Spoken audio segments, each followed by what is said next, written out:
XROS. What's the thinking behind it?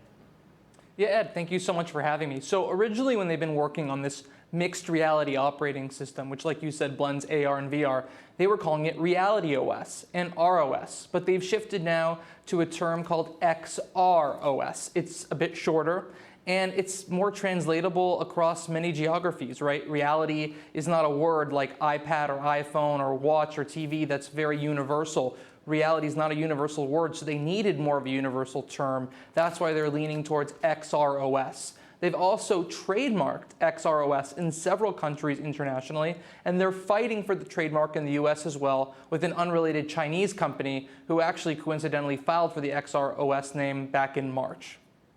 In real terms, this is a market that Meta dominates, right, for the AR, VR headset. What's the timeline for Apple to bring this product to market? It's still a pretty small market, but technically, yes, Meta is the dominant player there with their Quest headsets, Sony with their PSVR, their PlayStation VR. There's a new one coming soon as well. They're a big player there. HTC, Lenovo, Samsung has played in a little bit with partnerships with back in the day what was called Facebook. In terms of Apple, 2023 is the year of the Apple headset. It's going to be called probably the Reality One or the Reality Pro headset. Run XROS. It's going to have mixed reality versions of messages, of maps, of FaceTime, games, video watching, TV Plus, you name it, live sports streaming in virtual reality in a 3D-like environment.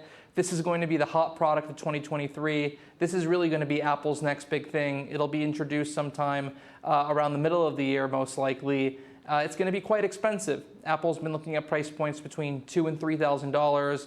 Certainly going to be the most advanced mixed reality headset on the market to date. Really going, full throttle on both of those technologies. It'll have the best cameras on the market for AR, but it'll also have the best displays on the market for VR. And the real magic of this headset is how Apple's going to be able to blend the two in a way that you haven't seen Meta or others do so far.